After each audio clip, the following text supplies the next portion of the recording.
àwọn ni wọ́n dé Maria balawa sala balawa sala baba ebi no yin ṣe stimalu yin nu fáwọn baba Maria balawa sala مرحبا أهلا وسهلا Maria balawa sala. Aki àwọn baba méjèèjì Ọlọ́run jẹ́ mi wọ́n gùn a tún bọ̀ wá kí wọ́n sórí ìjókòó pẹ̀lú ògo Ọlọ́run ahlan wa sahlan wa marhaban bi tọ́ Ọlọ́run jẹ́ àrí pé wọ́n ní a máa kí n pé Maria balawa sala مرحبا أهلا وسهلا Maria balawa sala. مرحبا أهلا وسهلا àwọn ustaz wa Sheikh Ma'ruf Rusafi Ashair al-Ajawi wọ́n kọ kọ̀sídà òun ni wọ́n mú wáyé ẹ̀ ká mẹ́tìláwọ̀n fún wa mẹ́ tó bá ti wà lọ́wọ́ wa kò sí wàhálà ẹ̀ ṣáà dúró sí tòsí inshallah al'an nastami ila bàbá wa láti ìlú Ìlọrin ahlan wa sahlan. أعوذ بالله من الشيطان الرجيم báyẹn kọ́ bàbá mi àgbà yọlò tí jòkó bá mi kéwù yẹmí náà sì wà lórí ìdúró agbára mi ọ̀ká àti wí nǹkan kan. ẹ̀kẹ́ ní Ọlọ́run kíkẹ́ lè rọ́nà lọ aláwàsá láwàmá.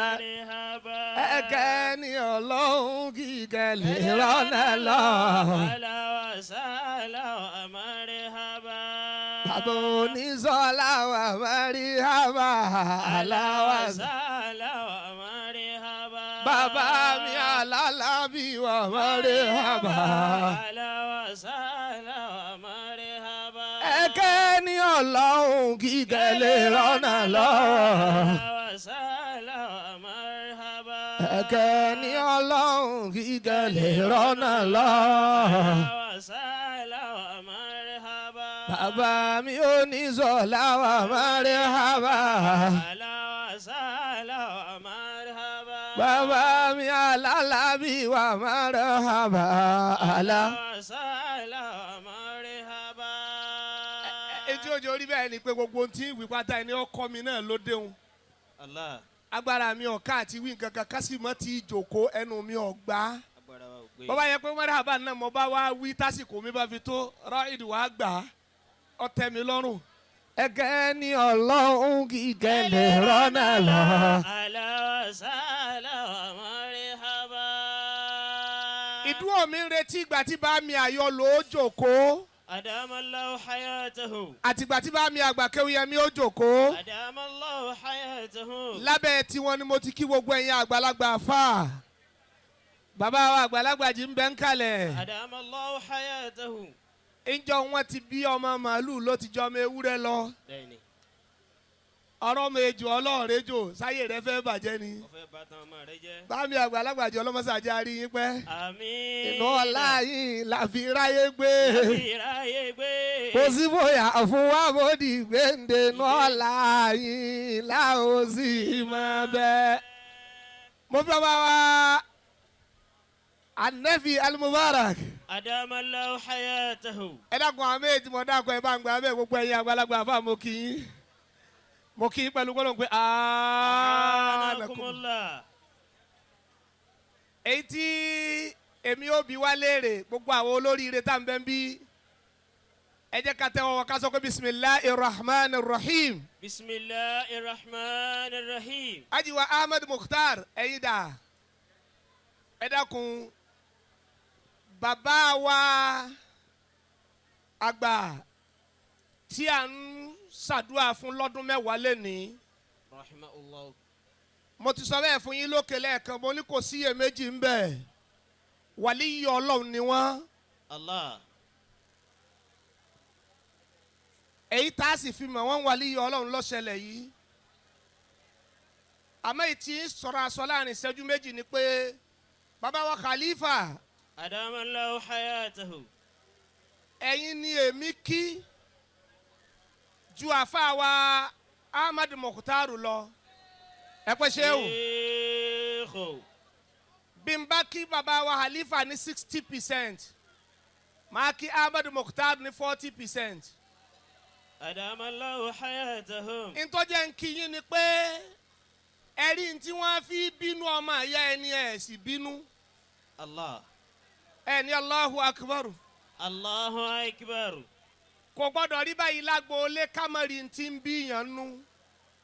méjì láyé bọ́ọ̀ bá jẹ́ ni tí ń bínú èèyàn jẹ́ ni wọ́n ń bínú. الله. bàbá wa Khalifa ló fa Shehu Ahmadu mara.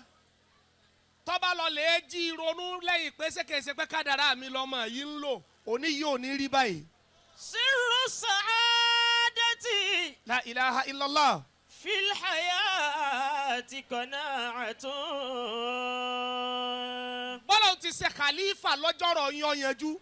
سر السعادة على العباد في الحياة قناعة. báàbí àgbàlagbà jì ó yẹ kó dáa fẹ́lòmíì lágboolé wọn jù báyìí lọ.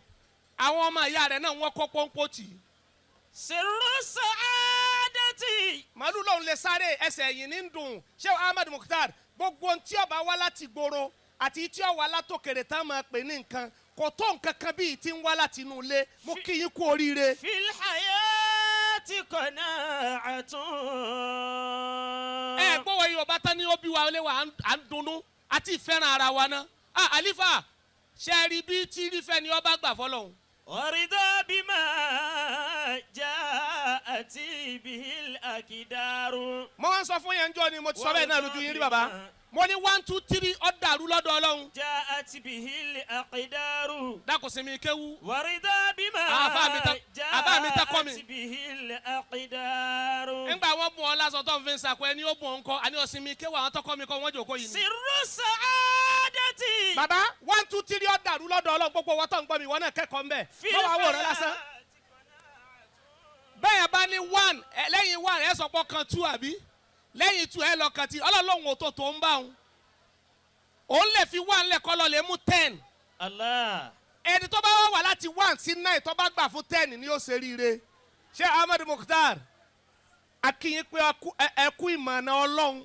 الحمد لله. bọ́lọ̀ tẹ́mi ó fún yín pé bí tí ń dùn yìí Olúwa má jẹ́ ó bàjẹ́. bí tí ń dùn yìí Olúwa jẹ́ ó dùn kalẹ̀. bí tí ń dùn yìí Olúwa jẹ́ ó dùn kalẹ̀ ẹjẹ́ àjọ wí. bí tí ń dùn yìí Olúwa jẹ́ ó dùn kalẹ̀. ẹ ò ní padà tọrọ jẹ ẹ ò ní padà tọrọ mu ẹ ò ní padà tọrọ ẹ̀wù ọlọ́lá Muhammad bí tí ń dùn yìí Olúwa jẹ́ ó dùn kalẹ̀. Subhana rabbika rabbil izzati. Hayyakumullah insanun haraki.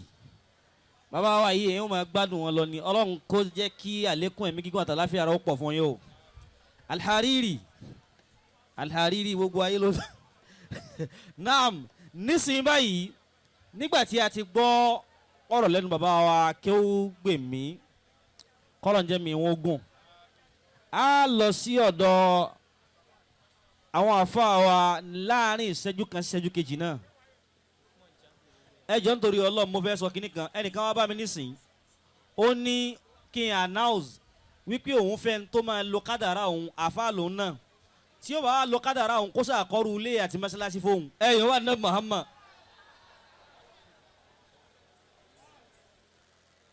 àpọ́nlé ànábì mọ̀ ń bọ̀ ìṣẹ́jú kan àpọ́nlé ànábì ok ẹ jẹ́ ká máa bọ̀ àpọ́nlé ànábì bisimilahi